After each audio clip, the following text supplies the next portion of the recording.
Good evening everyone. पिछले episode में मैंने आपको कैपेसिटर्स पे न्यूमेरिकल कराया। अभी कुछ न्यूमेरिकल्स और कराने बाकी हैं जो मैं स्टार्ट करने जा रहा हूँ। और ये सारे न्यूमेरिकल्स बोर्ड और कॉम्पिटिशन्स दोनों के लिए इम्पोर्टेंट है। इसलिए मैं आपसे रिक्वेस्ट करता हूँ कि आप पूरी वीडियो को सीरियसली वॉच करोगे, फोकस्ड और कॉन्सेंट्रेट होकर वॉच करोगे तो समझ में आएगा और आपको ज़रूर फ़ायदा होगा। प्यारे बच्चों, पिछले एपिसोड में आपने देखा कि मैंने कैलकुलस इस्तेमाल किया कुछ क्वेश्चन में। धीरे धीरे आपको मैं समझाने की कोशिश हमेशा करता हूँ कि आखिर फिजिक्स में कैलकुलस क्यों यूज होता है, वो रीजन समझाने की कोशिश करता हूँ। और आपको रीजन समझ में आने लगेगा तो आपको फिजिक्स से डर नहीं लगेगा।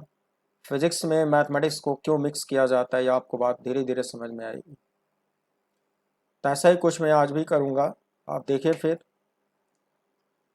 In the below figure there are three concentric conducting thin spherical cells as shown, and there is a switch S connected between the middle sphere and the outermost sphere. Initially, switch S is open. The innermost cell is grounded as shown. The middle cell is given the total charge Q. The radii of cells are A, B, C. In a steady state,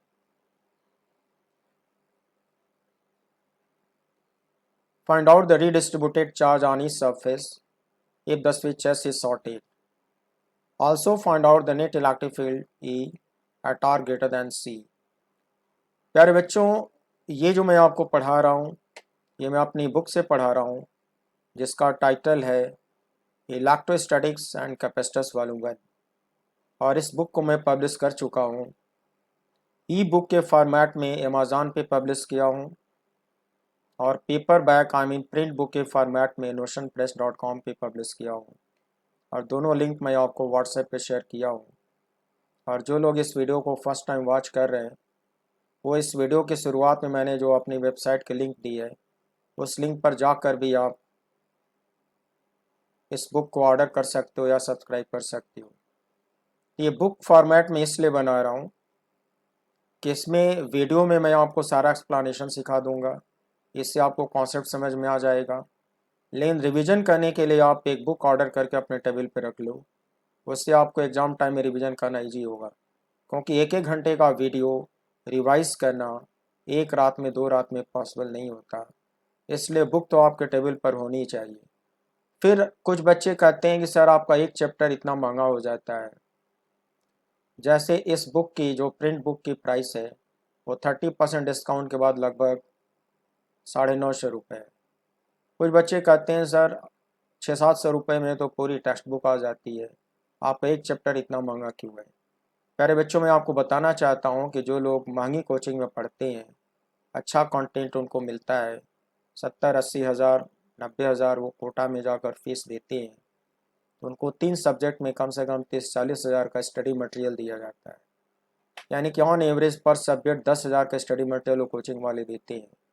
तो प्यारे बच्चों, study material इतना महंगा क्यों होता है? सबसे पहले तो मेरी बुक का प्रिंटिंग स्टाइल है। मेरी बुक कलर बुक है, ये डायग्राम कलरफुल है और 100 GSM का 5 टार्ट पेपर पे प्रिंट किया हुआ है। तो प्रिंट क्वालिटी बेस्ट होने की वजह से इसकी जो प्राइस है वो 3 गुना है। अगर मैं इसको ऑर्डिनरी वाइट पेपर पे ब्लैक एंड वाइट प्रिंट कराऊँ ऑर्डिनरी वाइट पेपर पे, तो इसकी प्राइस 1/3 आएगी। तो एक तो प्रिंट क्वालिटी अच्छी होने की वजह से प्राइस ज़्यादा है। अब आप कहोगे कि तो आप कलरफुल क्यों बनाए हो? तो प्यारे बच्चों, मैं आपको समझाना चाहता हूँ कि कलरफुल डायग्राम से फिजिक्स को एक्सप्लेन करना ज़्यादा इजी होता है, ऐसा मेरी सोच है और ऐसा मेरे वीडियो को वॉच करते वक्त आप महसूस करोगे। कलरफुल डायग्राम से समझना ज़्यादा फिजिक्स को ईजी होता है। ब्लैक एंड वाइट डायग्राम में बहुत सारी चीज़ें क्लियर अलग अलग समझ में नहीं आती, इसलिए मेरी जिद है कि मैं तो कलरफुल बुक ही प्रिंट करूँगा। अब आपको और चीप चाहिए तो मैंने ई बुक पब्लिश कर रखी है अमेज़ॉन किंडल पे। मेरी जो ई बुक है उसकी प्राइस आपको 300 मिलेगी। अच्छा, वो साल में 2 बार फ्री सेल भी लगता है, लेकिन आप फ्री सेल का वेट करोगे तो आपका नुकसान हो जाएगा। ई बुक की प्राइस तो 300 है और प्रिंट बुक तो आपकी 900 में पड़ेगी। अब जिसको जैसी पसंद उस तरह की बुक्स हमने बना रखी है। और दूसरी बात, आप ये भी सोच रहे होगे कि 300 या 400 या 900, आखिर इतनी प्राइस एक चैप्टर का क्यों? तो मैं आपको बताना चाहता हूँ कि जैसे बड़ी बड़ी कोचिंग वाले एक सब्जेक्ट पे लगभग 10,000 का स्टडी मटेरियल देते हैं, वो 700-800 रुपये में क्यों नहीं हो जाता है? क्योंकि जो कंपटीशन सामीन JEE advance, JEE main, NEET UG, इनका जो कंटेंट है बच्चों, वो आपकी टेक्स्ट बुक के कंटेंट की तुलना में 10 गुना ज़्यादा होता है। आप कंपेयर कर लेना, मेरी ये बुक खरीदो या ई बुक डाउनलोड करो, ये चैप्टर 315 पेज में बना है, सॉरी 319, 319 पेज में मेरा एक चैप्टर तैयार हुआ है। और आपकी पूरी टेक्स्ट बुक जो फिजिक्स की आप खरीदते हो, वो भी लगभग 300-400 पेज की पूरी टेक्स्ट बुक होती है। तो जब मेरा एक चैप्टर आपकी पूरी टेक्स्ट बुक के बराबर है, तो प्राइस तो एक चैप्टर का उतना रहेगा ही, क्योंकि ये जो कंटेंट हम लोग पढ़ाते हैं आपकी टेक्स्ट बुक के कंपेरिजन में 10 गुना ज़्यादा पढ़ाते हैं। जब 10 गुना ज़्यादा आपको पढ़ाया जाएगा, डिलीवरी करी जाएगी, तो प्राइस भी तो 10 गुना ज़्यादा आएगा ही। ये मेन रीज़न है और कोई वजह नहीं है। और जो आप टेक्स्ट बुक पढ़ते हो, सिर्फ उतना ही मैं भी लिख के दे दूँ, एक तो आप खरीदोगे नहीं और उतना पढ़ के आपको कुछ हासिल नहीं होगा, क्योंकि उससे कोई फ़ायदा नहीं होगा, कोई कंपटीशन आप निकाल नहीं पाओगे प्यारे बच्चों। इसलिए प्राइस ज़्यादा है और कोई वजह नहीं है। तो बच्चों इस क्वेश्चन में conducting thin spherical shells, concentric, innermost shell radius A, middle shell radius B, outermost cell radius C. They are conducting, I mean made of metal, wall thickness very small negligible, concentric। प्यारे बच्चों inmost cell को grounding करा गया है, सबसे अंदर वाले को ग्राउंडिंग किया गया है, अर्थ से कनेक्ट किया गया है। मिडल और आउटरमोस्ट के बीच में एक स्विच लगा है, शुरू में स्विच ओपन है। स्विच जब खुला है तो मिडिल सेल को कैपिटल क्यू चार्ज दिया गया है। तो बच्चों इसके अलावा और किसी को चार्ज नहीं दिया। अब मैं आपको समझाना चाहता हूँ कि जब इस स्विच को कनेक्ट करूँगा, शॉर्ट करूँगा, पिछले क्वेश्चन की तरह कैपिटल क्यू में से कोई चार्ज निकल के बाहर आएगा, मगर ये दोनों ना तो बैटरी से जुड़े हैं ना ग्राउंड से जुड़े हैं। इन दोनों स्फीयर का टोटल चार्ज कंजर्व होगा, आई मीन चारों सरफेस का मिलाकर टोटल चार्ज कैपिटल क्यू होना चाहिए, इज इट, प्लस हर एक स्फीयर के लिए गॉस लॉ सेटिस्फाई होना चाहिए। इनमोस्ट स्फीयर को आपने कोई चार्ज नहीं दिया है देखो, लेकिन ग्राउंडिंग जरूर किया है, तो जरूरत पड़ने पर इसके ऊपर ग्राउंड से चार्ज आ सकता है, ग्राउंड से पॉजिटिव चार्ज भी आ सकता है, नेगेटिव चार्ज भी आ सकता है। किस पे चार्ज आ सकता है क्योंकि इसको ग्राउंड से आप जोड़ेंगे। तो इसमें थ्योरी क्या लगेगी बच्चों, हर एक सरफेस पे चार्ज निकालना है, पूछा है आपसे। थ्योरी ये लगेगी कि जिसको ग्राउंडिंग करे हो इनरमोस्ट, उसका पोटेंशियल 0 होना चाहिए, और इन दोनों को शॉर्ट करोगे स्विच को तो आपस में जुड़ जाएंगे तो दोनों के बीच में चार्ज का डिस्ट्रीब्यूशन होगा, और वो रीडिस्ट्रीब्यूशन तब तक होगा जब तक कि दोनों का पोटेंशियल बराबर ना हो जाए। ये कंडक्टर की प्रॉपर्टी है। तो मिडल वन और आउटर मोस्ट का पोटेंशियल इक्वल होगा जब इसको शॉर्ट कराओगे तब। तो एक इक्वेशन यहाँ से बनेगा और इसका पोटेंशियल निकाल के 0 करूँगा। दूसरा इक्वेशन यहाँ से बनेगा। चलिए सॉल्व करता हूँ।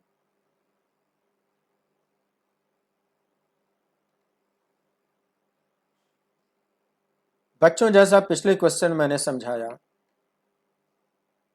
कि गॉसियन स्फेरिकल सरफेस इनके वॉल के अंदर ले लो, सोन बाई डॉटेड, इसके हर पॉइंट पर इलेक्ट्रिक फील्ड 0 होता है, कंडक्टर इसलिए इसके अंदर बाउंड चार्ज 0 आना चाहिए, प्रूफ करके दिखा चुका हूँ।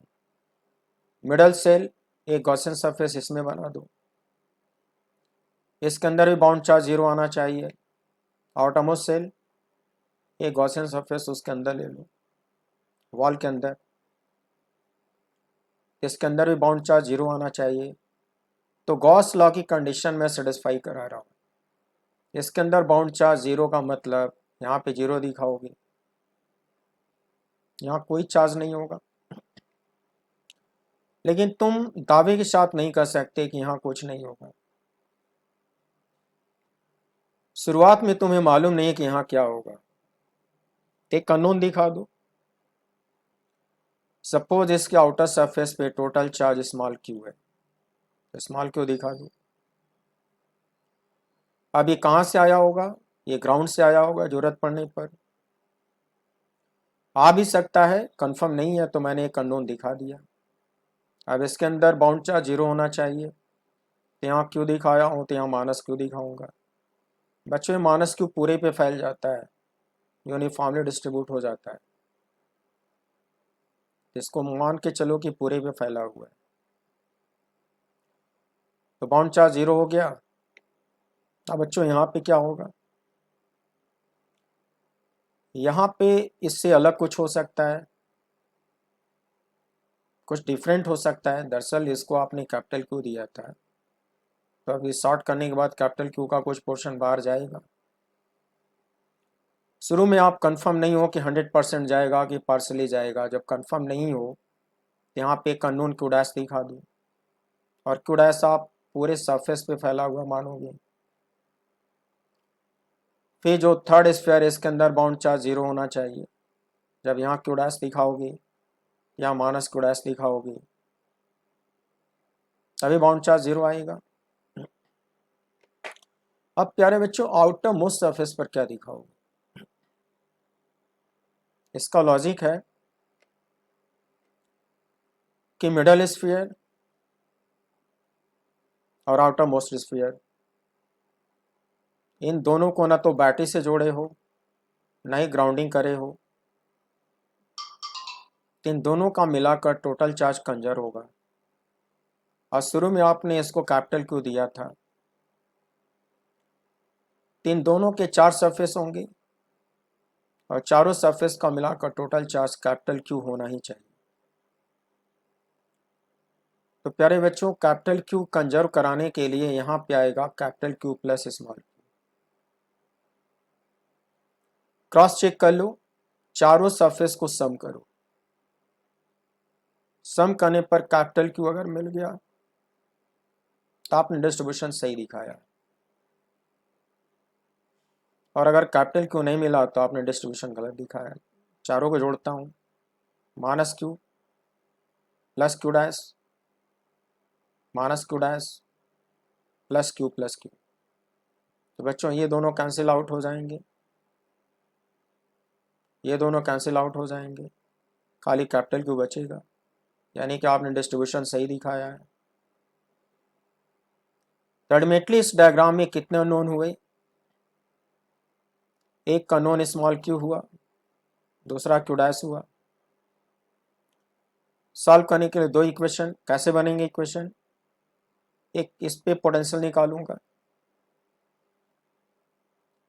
और उसको कर दूंगा 0, इक्वेशन 1। फिर मिडिल वाले का पोटेंशियल निकालूंगा, आउटर मोस्ट का पोटेंशियल निकालूंगा, दोनों को इक्वल कर दूंगा क्योंकि ये शॉर्ट सर्किट है। वो चार्ज कंडक्टर की प्रॉपर्टी है, जब शॉर्ट कराते हैं तो स्टेडी स्टेट में दोनों का पोटेंशियल बराबर हो जाता है। तो दो इक्वेशन ऐसे मैं बनाने जा रहा हूँ, आप देखिए। Potential at the innermost sphere. बच्चों पिछले क्वेश्चन में समझाया कि 3 टर्म होते हैं, यानी कि 3 स्फीयर की वजह से कंट्रीब्यूशन लेना पड़ेगा, तो 3 टर्म आएंगे, तब इस पे नेट पोटेंशियल आएगा। ये 3 टर्म बने कैसे हैं मैं ऊपर समझा दे रहा हूँ, तो मैच करा लो। एक पोटेंशियल इसका खुद का होगा, वॉल थिकनेस 0 मान लो, अंदर बाहर मिक्स कर दो, आई मीन क्यू हो जाएगा। तो इसके चार्ज का इसी के सरफेस पर formula 1/4 pi epsilon not Q by capital R लगाओगे। क्यू की जगह पे स्मॉल क्यू लिखोगे, कैपिटल आर की जगह पे स्मॉल ए लिखोगे, तो क्यू बाई ए का एक टर्म वहाँ दिख रहा होगा। फिर इनर वाले पर एक पोटेंशियल मिडिल की वजह से होगा, मिडल का टोटल चार्ज बच्चों कितना होगा, मिक्स करो, क्यू डैश माइनस क्यू होगा। तो जितना इसके सरफेस पर होगा उतना ही अंदर होगा, और सरफेस पर जो होगा उसके फार्मूले में Q dash minus Q by capital R use करोगे। मगर बच्चों कैपिटल आर जो होगा वो स्मॉल बी होगा, तो एक टर्म वहाँ दिख रहा होगा। फिर इनरमोस्ट पेक पोटेंशियल इसकी वजह से होगा, और इसके लिए वो इंटरनल पॉइंट है, जितना इसके सरफेस पर होगा उतना ही अंदर होगा। तो इन दोनों को मिक्स कर डालो और इसके सरफेस पे पोटेंशियल का फार्मूला लिख डालो, उतना ही यहाँ पे आएगा। इसके सरफेस पर बच्चों जो फार्मूला बनेगा क्यू बाई कैपिटल आर बनेगा। क्यू की जगह पे क्या लिखोगे, capital Q plus small Q minus Q dash, और कैपिटल आर की जगह पे सी लिखोगे, और वही पोटेंशियल यहाँ पे दिखा दोगे। इस तरह से तीन टर्म बनेंगे, देखो वही दिखाया, देखो जो ऊपर समझाया वही तीन टर्म बने।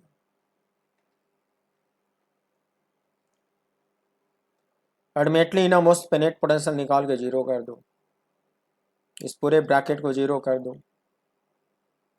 इक्वेशन नंबर 1 बना ली। फिर मैंने एक लॉजिक और दिया, outer most and middle cell are shorted, hence potential at outer most equals potential at middle one. तो बच्चों आउटर मोस्ट पे भी तीनों की वजह से पोटेंशियल होगा, मिडल पे भी तीनों की वजह से पोटेंशियल होगा। तो जैसे समझाया हूँ वैसे ही ये लिखे जाएंगे। अब तो इतनी बार समझा दे हूँ, आप समझ लेना। एक बार और एक्सप्लेन कर दे रहा हूँ कि आउटर मोस्ट पे ये कैसे बना है।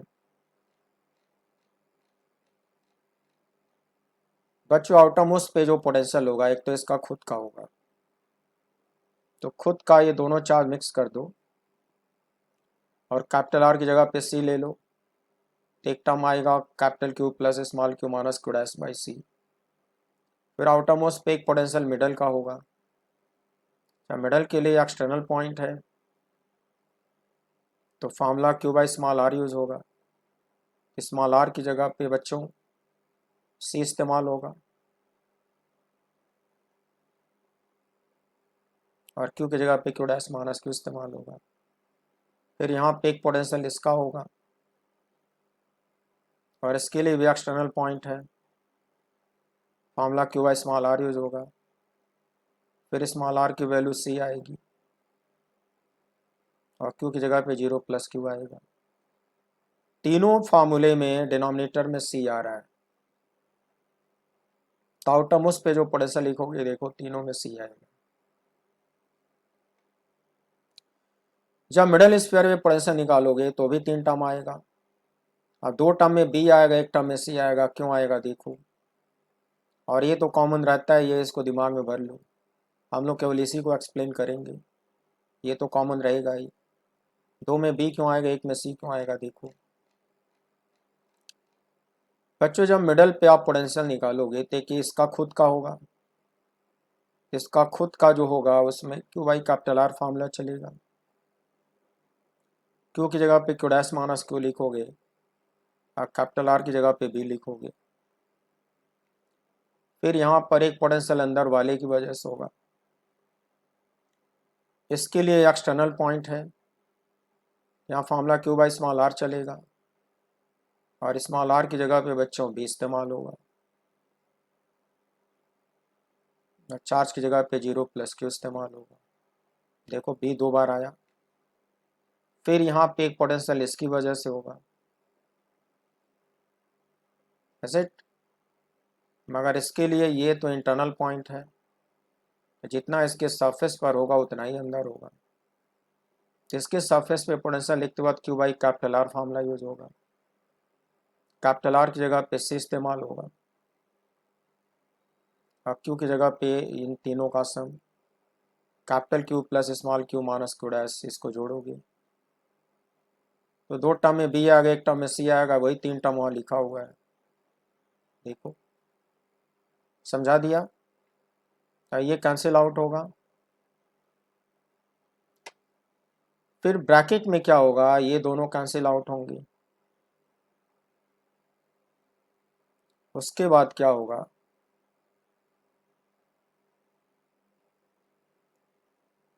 इन दोनों को आपस में जोड़ो, बी कॉमन आएगा, क्यू क्यू कटेगा, इन दोनों को जोड़ने पर क्यू डैश बाई बी आएगा। देखो लिख दिया क्यू डैश बाई बी। इन दोनों को जोड़ो, सी कॉमन आएगा, स्मॉल क्यू कैंसिल आउट होगा, लेफ्ट साइड में क्यू डैश बाई सी आएगा। फिर इसको ट्रांसफ़र करो, क्यू डैश कॉमन आएगा, ब्रैकेट में 1/c माइनस 1/b आएगा इक्वल टू 0। और ये 0 होगा नहीं, इसको 0 होना पड़ेगा, तो क्यू डैश की वैल्यू 0 हो गई, इक्वेशन नंबर 2। और एक इक्वेशन ये, बच्चों इस इक्वेशन में क्यू डैश को 0 पुट कर डालो, यहाँ 0, फिर यहाँ भी 0, 0 पुट करके सिंप्लीफाई करो,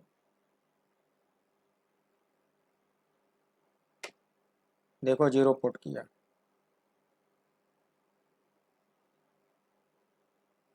एक टर्म आएगा कैपिटल क्यू बाई सी का, उसको राइट साइड में ट्रांसफ़र किया, कर लिया। फिर एक टर्म ये बचेगा, एक टर्म ये बचेगा, एक ये बचेगा, इन तीनों में से क्यू कॉमन आएगा, ब्रैकेट में 3 टर्म आएंगे। प्यारे बच्चों इस पूरे ब्रैकेट को इधर ले जाके डिवाइड कर दो, स्मॉल क्यू की वैल्यू सॉल्व हो गई। और आपको पता है कि a is less than b, so 1/a will be greater than 1/b। तो डिफरेंस पॉजिटिव हुआ, ये पूरा पॉजिटिव हुआ, ये भी पॉजिटिव है, मगर ये नेगेटिव है, तो q का फाइनली साइन नेगेटिव आएगा। I mean q negative charge होगा मगर 0 नहीं होगा, और q डैश 0 होगा, ऊपर सॉल्व करके दिखाया। आप q डैश और q की वैल्यू वहाँ पे पुट कर लो, तो फाइनल डिस्ट्रीब्यूटेड चार्ज आपको मिलेगा। कैसे मिलेगा देखो,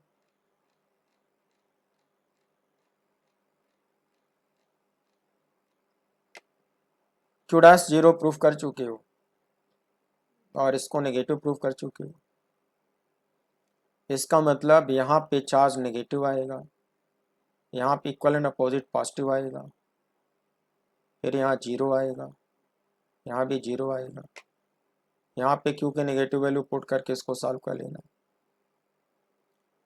तो आंसर कैसे होगा बच्चों, 0 small Q minus Q 0 0 capital Q plus small Q, इस तरह से चार्ज का डिस्ट्रीब्यूशन होगा।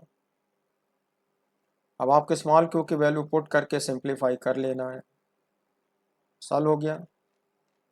प्यारे बच्चों एक्सटर्नल पॉइंट पर इलेक्ट्रिक फील्ड पूछा है,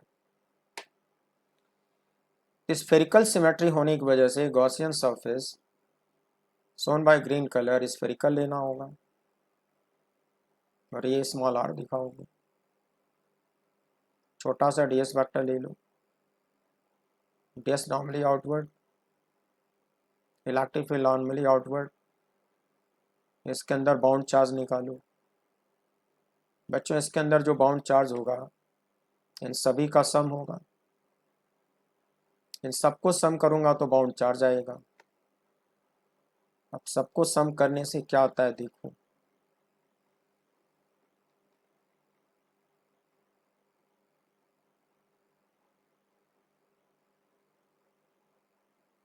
so apply Gauss theorem to find electric field at r equals at cyclic integral E dot ds equals q bound upon epsilon naught, that should be mod E mod ds cos 0।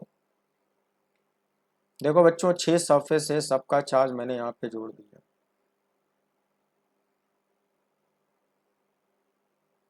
q dash को 0 लिख रखा है, सबको जोड़ दिया, ये total bound charge हुआ, ये कट गया, बचेगा कैपिटल क्यू प्लस क्यू।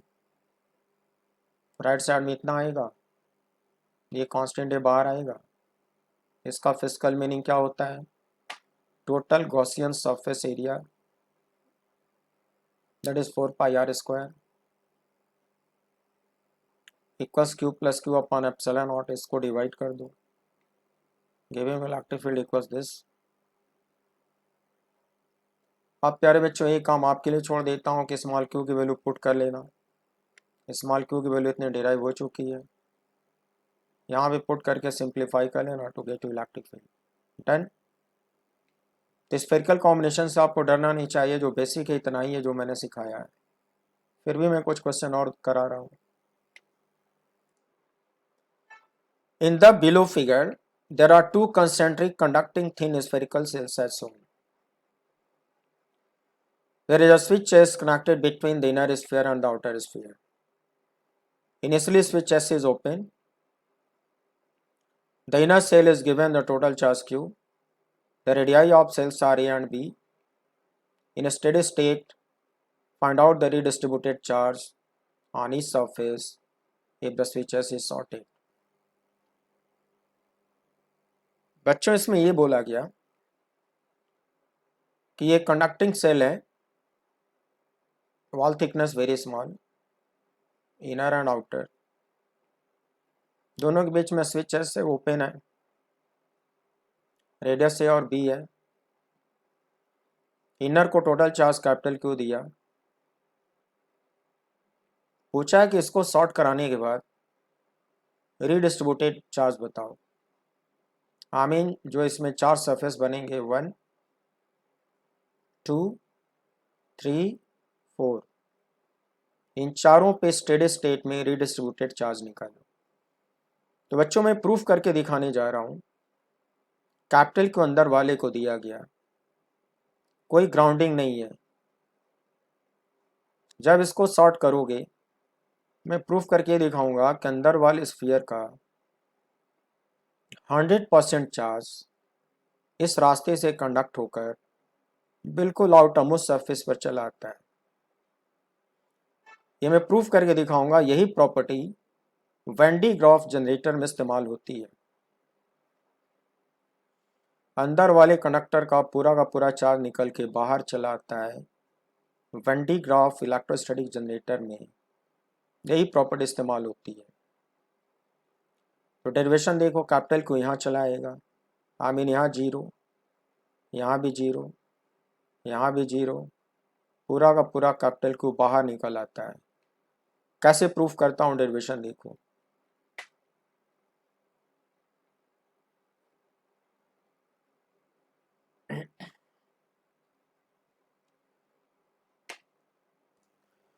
पहले तो गॉस थ्योरम सेटिस्फाई होना चाहिए, इसके अंदर बाउंड चार्ज 0 होना चाहिए और इसके अंदर भी बाउंड चार्ज 0 होना चाहिए। कई बार सिखा दिया हूँ, यानी कि इसके अंदर तो 0 ही दिखाओगे।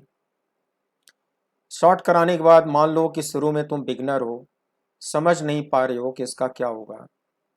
इमेजिन कर लो कि मान लो कि इसमें से पार्सल अमाउंट ट्रांसफ़र होगा, पार्सल अमाउंट बचेगा। इमेजिन कर लो, जो बचेगा उसको स्मॉल क्यू सिंबल दे दो। फिर इसके अंदर गॉस लॉ सेटिस्फाई होना है, बाउंड चार्ज 0 करवाना है। यहाँ क्यू दिखाओगे तो यहाँ माइनस क्यू दिखाना होगा, तभी गॉस लॉ सेटिस्फाई होगा। अब सवाल है कि यहाँ पे क्या होगा। इस बार ग्राउंडिंग नहीं है, बैटरी नहीं है, केवल इन दोनों को कनेक्ट करे हो, तो दोनों का मिला के टोटल चार्ज कंजर होगा। क्वेश्चन में खाली इसको कैपिटल क्यू दिया था, इसको शुरू में कुछ नहीं दिया था, यानी कि इन दोनों का मिला के टोटल चार्ज कैपिटल क्यू होगा। और ऐसा तब होगा जब कैपिटल क्यू आउटर मोस्ट पे दिखाओगी। अब इन चारों को सम करो, कैपिटल क्यू आना चाहिए। जब आप इन चारों को सम करोगे बच्चों तो कैपिटल क्यू आ रहा है, मतलब मैंने डिस्ट्रीब्यूशन सही दिखाया। लेकिन इसमें अननोन क्या है? Small Q. इसको सॉल्व करने के लिए एक इक्वेशन चाहिए, तो इक्वेशन बनेगा कैसे? इस बार ग्राउंडिंग नहीं है। जब दो कनेक्टर को शॉर्ट कराते हैं तो स्टेडी स्टेट में दोनों का पोटेंशियल इक्वल होता है।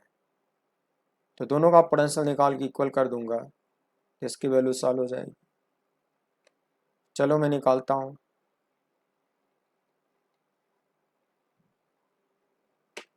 Since outer and inner cell are shorted, hence V outer equals V inner. V outer पे 2 टर्म, वी इनर पे भी 2 टर्म, इसके दोनों टर्म में बी है और इसके दोनों टर्म एक में बी एक में ए है। जरा ऊपर समझा देता हूँ फिर यहाँ पे आता हूँ। मैं समझा देता हूँ फिर यहाँ पे आके मैच करा लेना। पहले आउटर पे देखो बच्चों, आउटर पे पोटेंशियल निकालने के लिए पहले इन दोनों को मिक्स करो। कैपिटल क्यू माइनस क्यू, इसकी वजह से यहाँ पे एक पोटेंशियल होगा, formula Q by capital R. Capital R की जगह पे बी इस्तेमाल होगा, चार्ज की जगह पे क्यू माइनस क्यू इस्तेमाल होगा।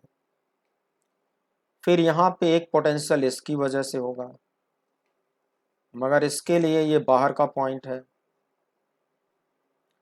एक्सटर्नल पॉइंट पे formula Q by small R चलता है। स्मॉल आर सेंटर से लेते हैं, स्मॉल आर की वैल्यू बी होगा, चार्ज की जगह पे 0 प्लस स्मॉल क्यू होगा।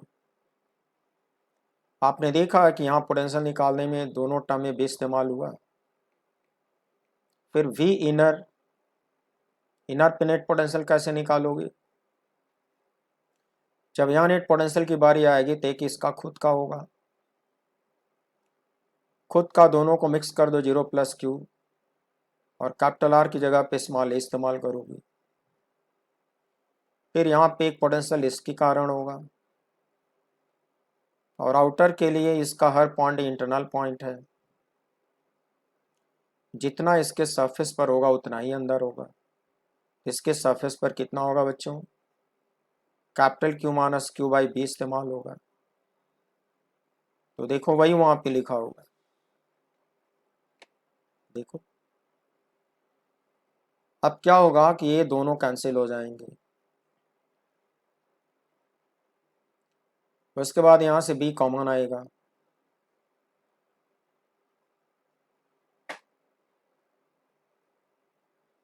और क्यू माइनस क्यू कट जाएगा, कैपिटल क्यू बचेगा।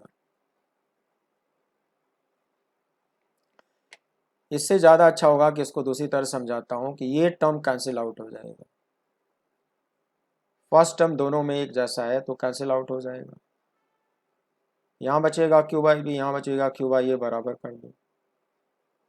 फिर इसको ट्रांसफर करो, क्यू को कॉमन ले लो। ये ब्रैकेट 0 हो नहीं सकता तो स्मॉल क्यू को 0 करना पड़ेगा। बच्चों मैंने प्रूफ कर दिया कि स्मॉल क्यू सच में 0 होगा। इसका मतलब फाइनल आंसर कैसे दिखाएंगे? 0 0 0 एंड कैपिटल क्यू। वही हुआ जो मैंने बोला था। स्विच को शॉर्ट कराने के बाद ये पूरा का पूरा कैपिटल क्यू निकल कर आउटर मोस्ट सरफेस पर चला आता है और अंदर 3 सरफेस पर चार्ज 0 हो जाता है। इसी प्रॉपर्टी को one D Graaff electrostatic generator में इस्तेमाल किया जाता है। अंदर वाले कंडक्टर से चार्ज डोम पे ट्रांसफर हो जाता है। प्रूफ करके दिखा दिया बच्चों। तो मैंने आपको इस स्फेरिकल कॉम्बिनेशन पे अच्छे अच्छे कॉन्सेप्ट बताए। आप पोटेंशियल लिखने की प्रैक्टिस कर डालो, इसी में गड़बड़ होगा तुम्हारे से। पोटेंशियल ठीक से लिख डालोगे तो ये सब क्वेश्चन सॉल्व हो जाएंगे।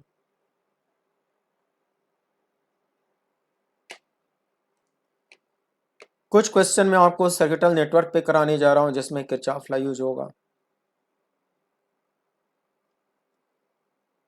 Analyze the below circuit in a steady state. If the total charge given to the circuit from some external source is capital Q. बच्चों इस क्वेश्चन में एक सर्किटल नेटवर्क है, R1C1, R2C2, R3C3, battery E1, battery E2, grounded, grounded, capital Q being supplied from external source. प्यारे बच्चों ऐसे question को आप कैसे करोगे, किरचॉफ लॉ कैसे इस्तेमाल होगा? सबसे पहले मैं आपको ये सिखा दूं कि जब भी एक्सटर्नल सोर्स से आप कोई चार्ज सप्लाई करते हो वो पूरा का पूरा चार्ज ग्राउंड में ट्रांसफ़र हो जाता है। ग्राउंड में जाने के दो रास्ते दिखाए गए हैं, थोड़ा इससे जाएगा, थोड़ा इससे जाएगा, मगर दोनों को मिलाकर वो इनपुट चार्ज कैपिटल क्यू के बराबर होगा। अगर बच्चों ये ग्राउंडिंग न दिखाया गया होता, न यहाँ ग्राउंडिंग न यहाँ ग्राउंडिंग, तब ये बाहर से तुम सप्लाई कर ही नहीं सकते थे। ये कैपिटल क्यू आता ही नहीं, अगर ये आता तो किरचॉफ लॉ का वायलेशन होता। तो चार्ज अंदर तभी आता है जब उसको बाहर निकलने का रास्ता मिलता है। अब बाहर जाने का रास्ता ग्राउंडिंग नहीं दिखाओगे तो अंदर आएगा भी नहीं। उसका रीज़न क्या है? स्टेडी स्टेट में इस पे नेट चार्ज क्या हो जाता है? जीरो। यानी कि ये जो कैपिटल क्यू दे रहे हो इसका कोई भी फ्रैक्शन अंदर स्टोर नहीं होता। क्यों नहीं स्टोर होता समझो। स्टेडी स्टेट में रजिस्टर में कोई चार्ज स्टोर नहीं होता, जीरो जीरो जीरो। कैपेसिटर की थ्योरी है कि एक पे प्लस चार्ज तो एक में minus charge, equal and opposite, दोनों का मिला कर नेट चार्ज जीरो। इसका भी नेट चार्ज जीरो, इसका भी नेट चार्ज जीरो। अच्छा, बैटरी चार्ज स्टोर करती नहीं, एक ओर से पुल करती है दूसरी ओर पुश कर देती है। तो बैटरी ना चार्ज प्रोड्यूस करती है ना स्टोर करती है, केवल चार्ज को सर्कुलेट करवाती है। इसमें चार्ज स्टोर नहीं होगा, इसमें चार्ज स्टोर नहीं होगा। इन तीनों में जीरो, इन तीनों में जीरो। ये जो कैपिटल क्यू दे रहे हो नेट चार्ज, यहाँ तो कोई भी फ्रैक्शन स्टोर नहीं हुआ, तो ये गया कहाँ? चार्ज तो कंजर्व कराना पड़ेगा। इसका कुछ फ्रैक्शन यहाँ से जाता है ग्राउंड को, कुछ फ्रैक्शन यहाँ से जाता है, और दोनों को मिला के कैपिटल क्यू के बराबर होता है। अगर सिंगल पॉइंट ग्राउंडिंग होता तो ये पूरा का पूरा यहीं से जाता। अगर ग्राउंडिंग होता ही नहीं तो बच्चों कैपिटल क्यू अंदर आता ही नहीं, याद रखना है इसको। तो मैं एनालिसिस करने जा रहा हूँ, उसमें देखो स्टेडी स्टेट एनालिसिस होगी।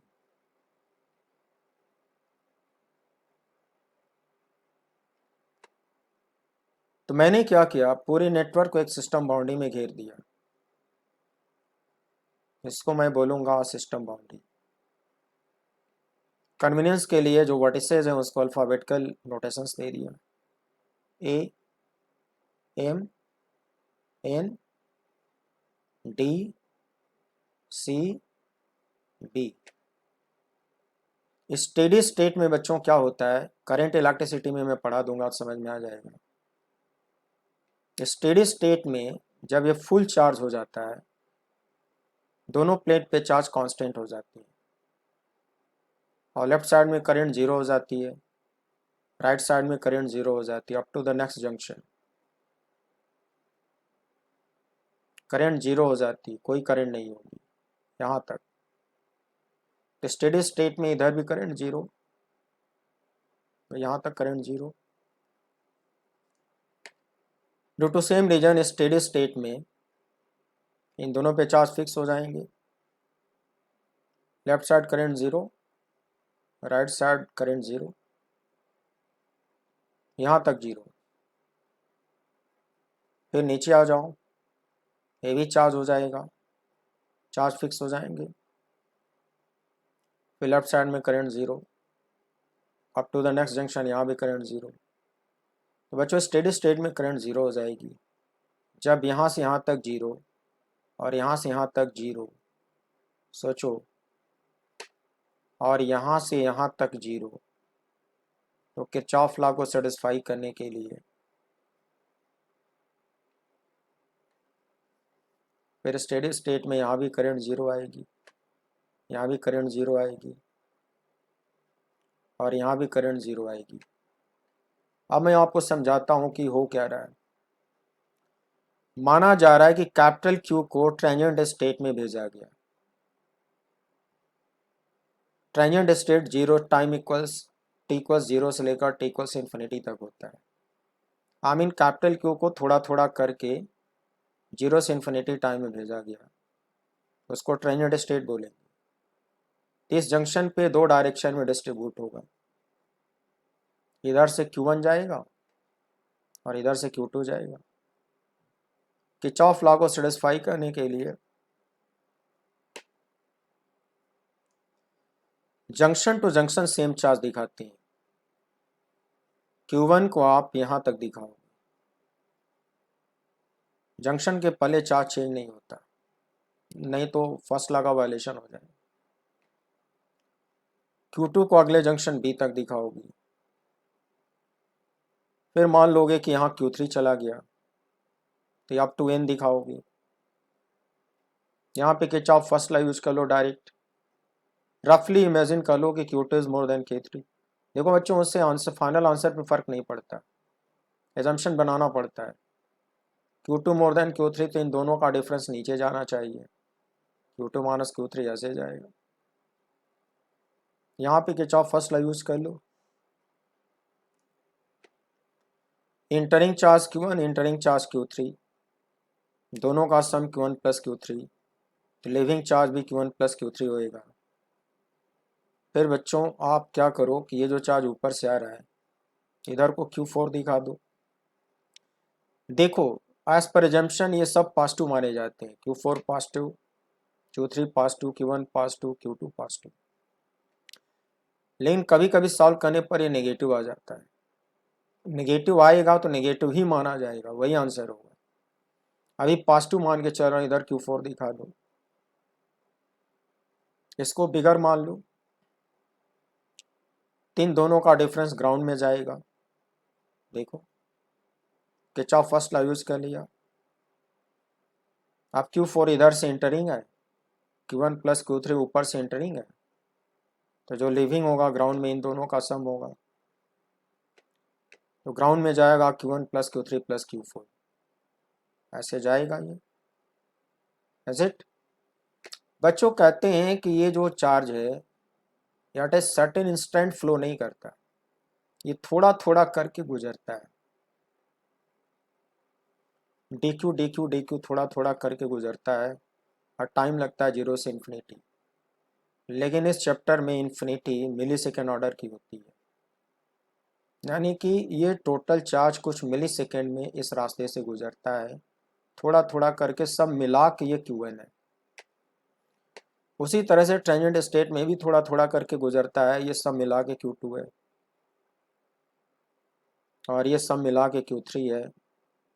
ये सो जो चार्जेस जो दिखाए गए हैं एट ए सर्टेन इंस्टेंट नहीं दिखाए गए हैं, ये पूरे ट्रांजिएंट स्टेट में थोड़ा थोड़ा करके बढ़ती है, और इनको बहने में 0 से इन्फिनिटी टाइम लगता है, और वो इन्फिनिटी इस चैप्टर में छोटी होती है, मिली सेकेंड ऑर्डर की होती है। और इनफाइनाइट टाइम गुजर जाने के बाद स्टेडी स्टेट इस्टेब्लिश हो जाता है, चार्ज बहने बंद हो जाते हैं, करंट 0 हो जाती है, और कैपेसिटर पे चार्ज फिक्स हो जाते हैं, इसमें करंट 0 हो जाती है। Fix charge 0 current, fix charge 0 current, हर जगह करंट इसमें 0, चार्ज बहना बंद हो जाता है। अब बच्चों पोलैरिटी कैसे दिखाया हूँ, माना हूँ कि ये प्लस है, यहाँ के यहाँ रुकता है प्लस Q1, फिर प्लस Q1 यहाँ से शिफ्ट होता है, यहाँ बचता है माइनस Q1, ये प्लस Q3 है, यहाँ रुकेगा प्लस Q3, फिर Q3 यहाँ से शिफ्ट होएगा, यहाँ बचेगा माइनस Q3, इसको भी पॉजिटिव माना हूँ, यहाँ पे जमा होगा प्लस Q4, शिफ्ट होगा Q4, यहाँ बचेगा माइनस Q4। लेकिन न्यूमेरिकल सॉल्व करने पर अगर ये नेगेटिव आया तो इसको नेगेटिव ही माना जाएगा, फिर इस प्लेट पे चार्ज नेगेटिव होगा, इस प्लेट पे चार्ज पॉजिटिव होगा, आंसर लिखते वक्त करेक्शन करना होता है। अब इक्वेशन कैसे बनेगा, जंक्शन ए पर किरचॉफ फर्स्ट लॉ लगेगा, फिर इसमें किरचॉफ सेकेंड लॉ लगेगा, फिर इसमें किरचॉफ सेकेंड लॉ लगेगा, फिर सी से चल के डी पे रुकूंगा। देखो कैसे इक्वेशन बनाता हूं।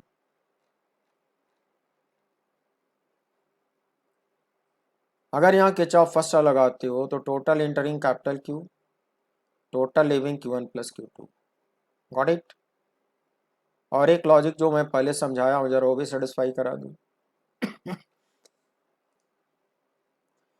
मैंने समझाया कि जो सिस्टम बाउंड्री है इस नेटवर्क में नेट स्टोर्ड चार्ज 0 होता है, थोड़ी देर पहले बताया। तो मैंने ये सिखाने की कोशिश किया कि जितना इंटर कराओगे उतना पूरा का पूरा ग्राउंड में जाएगा। इसका मतलब ये हुआ कि total entering charge equals total leaving to the ground. Entering capital Q, leaving this end plus this. अब इन दोनों को सम करता हूँ, देखो क्या आता है। ये देखो, ये इंटरिंग है, ये फर्स्ट ग्राउंड में लिविंग है, ये सेकंड ग्राउंडिंग में लिविंग है। प्यारे बच्चों, जब लिविंग को सम करोगे तो plus Q3 minus Q3 cancel होगा, minus Q4 plus Q4 cancel होगा, बचेगा Q1 प्लस Q2। तो राइट साइड में आएगा Q1 plus Q2।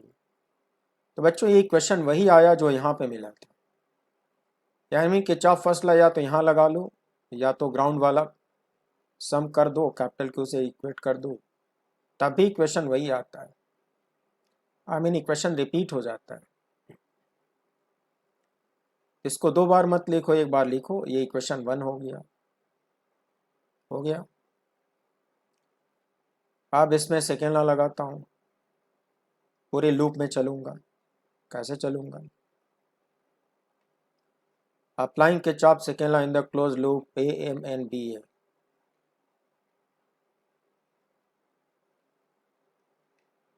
AMNBA।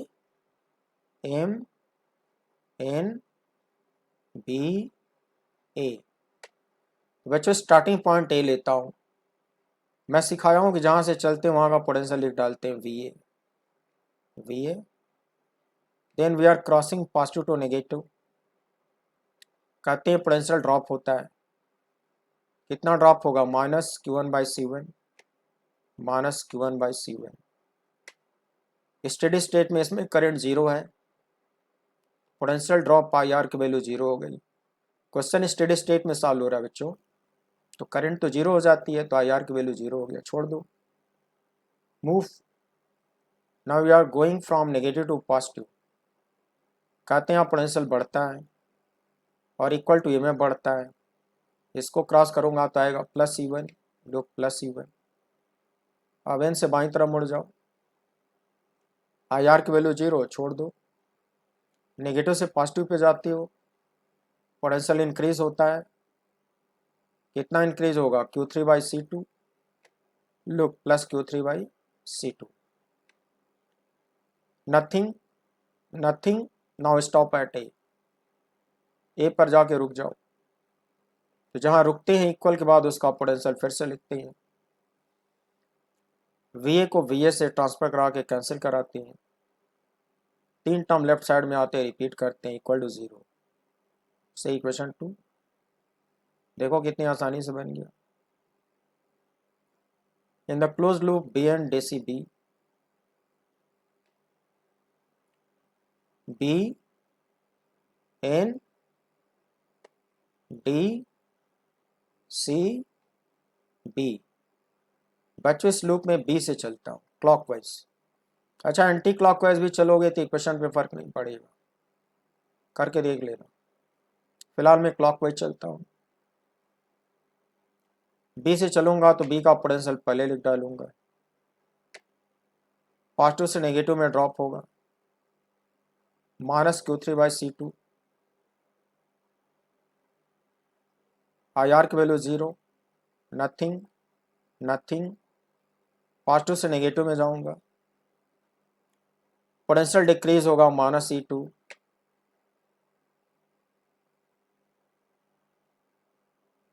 Positive से नेगेटिव में ड्रॉप होगा, ये होगा माइनस E2। बच्चों यहाँ पर एक मिस्टेक है, इसको मैं करेक्शन कर लूँगा। यहाँ होगा minus E2, is it? Correction करना होगा, माइंड इट। फिर आगे बढ़ो, नथिंग, IR की वैल्यू 0। फिर नेगेटिव से पॉजिटिव पे जा रहा हूँ, पोटेंशियल बढ़ेगा। कितना बढ़ेगा बच्चों? Q4/C3 बढ़ेगा, plus Q4/C3। Nothing, nothing stop at B, equal के बाद वी लिख डालो, वी को वी से ट्रांसफर करो, कैंसिल होगा। Got it. यहाँ ये 3 टर्म बचेंगे, ये करेक्शन करना होगा, यहाँ -e2 आएगा, यहाँ भी -e2 आएगा, तो ये 3 टर्म इक्वल टू 0 हो जाएंगे। So this is equation number 3। उसके बाद बच्चों आप 3 इक्वेशन तो बना चुके हो, आपको लगता होगा अब तो काम बन जाएगा, अब अभी नहीं बनेगा। क्यों नहीं बनेगा? आप अननोन काउंट करो। आपके पास एक अननोन है Q1, Q2, Q3, Q4। बच्चा अननोन तो आपके पास 4 है, इक्वेशन भी 4 होने चाहिए, इक्वेशन आप 3 ही बनाए हो। अब चौथा इक्वेशन कैसे बनेगा? ओपन सेगमेंट में किरचॉफ सेकंड लॉ लगाओ, लूप में नहीं, सी से चलो, सबसे छोटे रास्ते से चलो, डी पे पहुंच के रुक जाओ। एक इक्वेशन यहां से बनने वाला है। पोटेंशियल एट सी 0 क्योंकि ये ग्राउंडेड है, पोटेंशियल एट डी 0 क्योंकि ये ग्राउंडेड है, तो सी से चलूंगा, डी पे रुकूंगा। देखो एक इक्वेशन और बना हुआ है। In open segment C D, VC positive to negative -Q4/C3 IR 0 negative to positive, potential बढ़ेगा +E2 डी पे रुक जाओ, equal to VD, since VD इक्वल्स VC इक्वल्स VD इक्वल्स 0 ग्राउंडेड है, तो इन दोनों को 0 0 कर दो, इसको ट्रांसफर करो, क्रॉस मल्टीप्लाई करो तो गेट टू Q4। तो बच्चों देखो Q4 आपने सॉल्व कर लिया, ये क्वांटिटी गिवन है, ये चौथा इक्वेशन है। तो मैं कहना चाहता हूं कि 4 इक्वेशन मैंने बना के आपको दे दिया, तो 4 इक्वेशन से 4 अननोन आप सॉल्व कर लोगे, वो मैंने आपके लिए छोड़ दिया है। In the way of analysis we have found 4 equations hence 4 unknowns Q1, Q2, Q3, Q4 can be solve. Solve करना आपके लिए छोड़ दिया हूँ, एनालिसिस सिखा दिया हूँ आपको। तो ग्राउंडिंग का रोल क्या है, इक्वेशन कैसे बनते हैं, पोलैरिटी कैसे दिखाते हैं, वो मैंने सिखाने की कोशिश करी।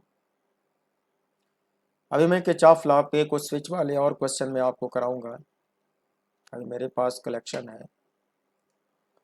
सो प्यारे बच्चों, किरचॉफ लॉस पे या सर्किटल नेटवर्क पे अभी मैं बहुत अच्छे अच्छे क्वेश्चन कराऊंगा। ये सब किसी न किसी कंपटीशन में पूछा हुआ है, सीखना जरूरी है।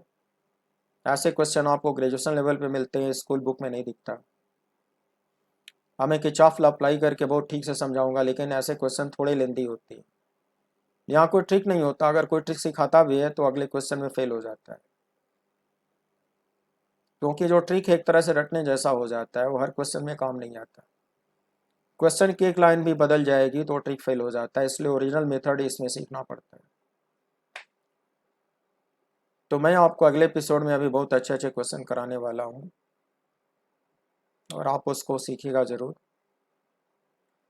और आज टाइम ज़्यादा हो रहा है बच्चों, तो मैं इस एपिसोड को यहीं पे कंप्लीट करना चाहता हूँ। और मेरे साथ इतनी देर तक पेशेंस के साथ बने रहने के लिए thank you very much, and wish you good night, see you again.